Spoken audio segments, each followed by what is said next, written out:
What's up, everybody? This is Night Viper. Today we're going to go over how to get more troops in your cars. So if you're interested in how to max those out, and also just what bare minimum do you have to do to put any more troops in your cars, then stick around. Definitely share this with Alliance if it helps you out, and check out the Discord because this is where we all go to share information with each other.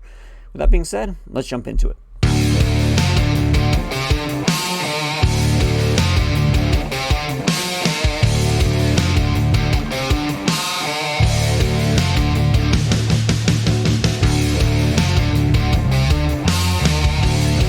Alright guys, so we were talking how to put more troops in your car, and really the bare minimum to start this thing off for you guys is going to be hitting your people up to 540.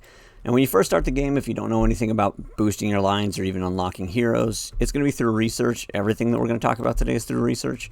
But you're going to want to start off by going to your lineup boost and get all 5 heroes. So these are going to give you your heroes. By the time you get down to the end, you have all 5 heroes. Each hero can hold 100 troops. So if you look at your lineups, you're going, each one of these guys can hold 100 troops. That's going to give you 500 troops right off the bat once you get those guys unlocked. Now, when you're to that point, you want to unlock a specific research tree. And that is going to be this attack and defense master.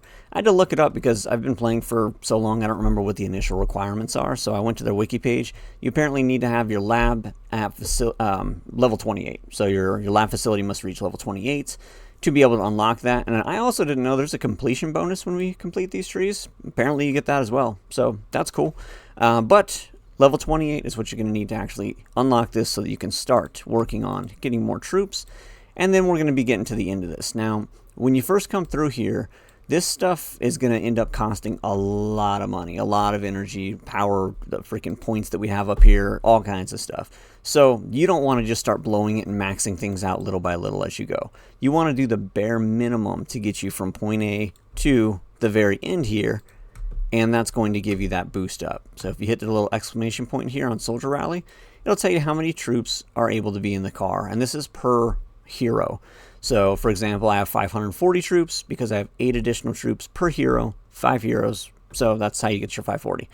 So once you get down to the end of this, you're going to have 20 additional troops per line. That's going to max out at 600 troops in each car. It's going to give you a huge edge because you're going to have a lot more strength to be able to kill people and survive, honestly. So only downside with that is if you get hit by somebody that's a lot bigger than you, they have a lot more troops to burn. So that is a downside, but this is how we get stronger. So you're going to want to max this out. And I'm going to show you guys 2 different videos here that was given to me by a specialist on my Discord, Romy, so thank you for showing us this. But the first one is just going to be the minimum that you have to make to get to this 540. Alright, so as you guys can see, you're starting with bare minimum. We're just doing like level 1 on everything. You make yourself up to level 3 or so as you go through this, but stay at the very bare minimum, unlocking one to get to the next, and that's it. And each time you click on something in front of it, it's going to say this is the minimum needed to unlock it, and then you keep going. As you guys can see, you don't really have to dive too far into this tree to be able to get to 540. It's pretty easy. Again, we're taking a lot of resources. You're going to need a lot of these prestige medals, so keep doing your duels. Make sure that you're getting as much as these as you possibly can get. If you don't know how to make your 4 million a day, we have a whole series on it, and they've come out with 2 different Alliance commemoration type things that give you so many points now. So getting to 4 million is easy compared to where it was before. So we have a lot of ways of getting there. So just check those videos out if you haven't seen those, but get to your 4 million, get your Alliance medals, and then come in here and bank everything in here until you can get to the end of this. Now, I will say, since I brought that up, is that finish your commemoration research first. Finish the things that are going to give you boost in your points first, and then come over here. But this is where we're going to go. You do that bare minimum to get to here, and now we're going to take a look at what do you need to get to level 9. The reason I'm saying level 9 is because when you max this out to level 10, everything in the tree needs to get maxed out first. So you'll have to go all the way up to here to level 10 before you can get this last one, and that gives you your 600 troops in the car. But to actually just get 590, which is super close, you don't have to max this out. This is how much you need. You got to get Timely Rescue to level 3, and then as you can see moving forward, everything is just half. 5 out of 10 on all of these, and you're still able to get Soldier Rally to 9 out of 10. Almost maxing that one out without even doing any of the rest of this page. And that's it, guys. That's how you're going to get your 600 troops in a car. But basically, the layout we're going for is get your 500 by unlocking your heroes, go to 540, doing the bare minimum, then double back, bare minimum to 590, and then double back and finish out that entire tree to get your 600. Now, 600 troops is a lot. A lot of resources are going to be needed for that, especially if you have T10s. So I want to end this video just by giving you guys a couple tips if you don't know on getting more iron, keeping your troops alive, that kind of thing. So for one, if you don't have it, you need T10s. Upgrade your gyms all the way, so that way when you train, you could train these T10s. They're beasts, and they're going to decimate T9s. Doesn't matter if you have 600 T9s in the car. These guys are going to kill them. So go for your T10s, and with that said, it costs 1,290 iron to make one of them, compared to 19 to make a T9. So it's a massive difference. If I wanted to make all, 67 that I can make at a time, it's almost 100,000 iron. So you need a lot of it. So constantly be mining, constantly be bringing in that iron. But there's some other stuff that you can do too. You can make sure that your iron mines here are actually fully staffed. You have all the people you can, and you could put heroes in these mines like this guy. That's going to increase your output. If you go to work, it'll show you that he's going to increase the output by this much, and you also have an additional 60 points, or 1 iron output for every 60 points of luck. So give him gear that gives him luck, and that's going to give you a better output as well. One of his skills is what's kicking up that output per hour as well. You also have your policy cards and all the little dots in between the policy cards that give you the ability to choose Z coin, stone, or iron. Pick iron on all of those. That's going to help you with your output. Policy cards in general, you have those that can help you with the output. You have a couple of things. If you're getting attacked a lot, you can box your resources. And if you have box resources from your mutated zombies, don't open them. Just keep them in your inventory so that you just stockpile as much as you can here. Because if somebody plunders you, they can't take these. That's your backup. So you're able to do that. Personally, I don't like trading my stone in the trade center for the iron because I prefer to use it on statues and Night of the War.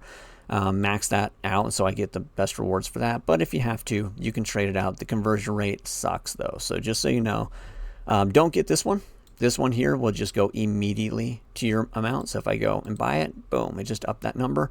That's just the number they're going to keep stealing from you. So don't worry about increasing this number.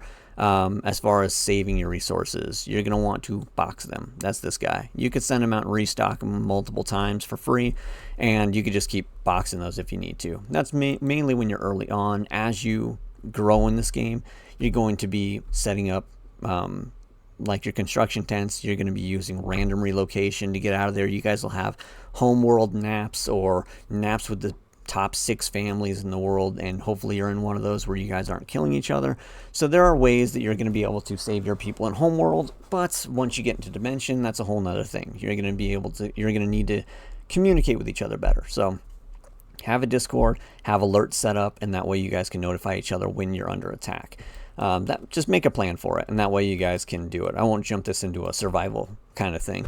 But for iron, if you are plundering, if you're the one attacking and you want to plunder more, use your gathering lineup. But send other things first. Send your first lineup, kill their troops. Or send your scout and make sure that there's nobody in the building, and then go and attack them with your gathering. You don't want to send your gathering and have them kill all those guys, and then you lose all those soldiers and have to train even more. It wouldn't even be worth trying to steal from them to do that.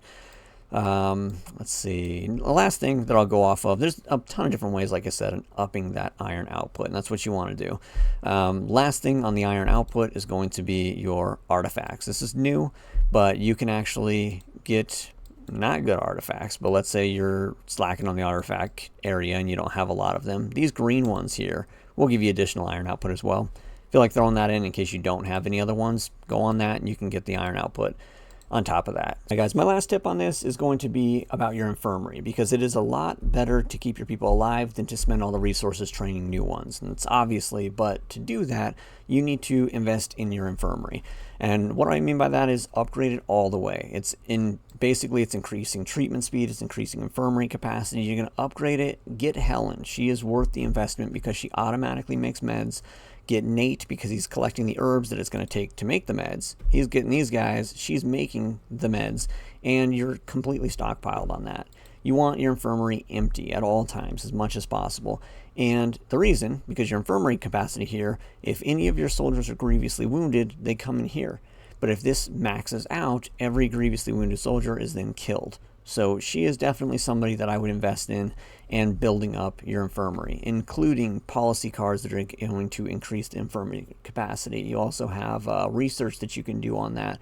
Anything that you can do that's going to give you more people in here And one other tip, which I was actually going to add into another video, but for the people that are still watching this, here's another tip for you guys. I have recently found out that if you're going to be attacked, send out your lineups to mutated zombies. Set it for an hour. Make sure to unclick the box to leave when it's full, just in case somebody joins you, because they don't have to. You're not actually leaving to kill these zombies.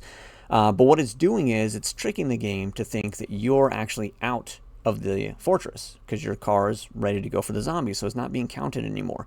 But it reduces the skirmish kills. It acts as if you are in the fortress with skirmish kills, but you're not in the fortress with actually losing your troops and doing that battle. So that's huge. I actually haven't tried that out yet, but I've confirmed it with like 5 other people. So apparently I was behind on this, but that is some information for you guys if you didn't know, because it was new to me. But with that said, that is what you want to do. Keep your people alive. Get 600 people in your car, get your car in T10s, and constantly collect resources so that you're ready for war. So hopefully this video helped you guys out. If it did, share it with your alliance so everybody's on the same page. You can all get stronger together.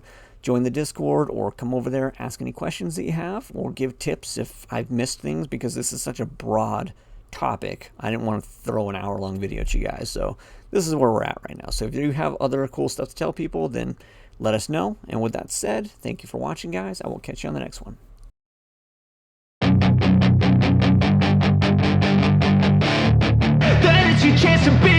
Hey kid, don't ever let them get inside your head. They'll tell you what to do in life instead of everything you know that you could get.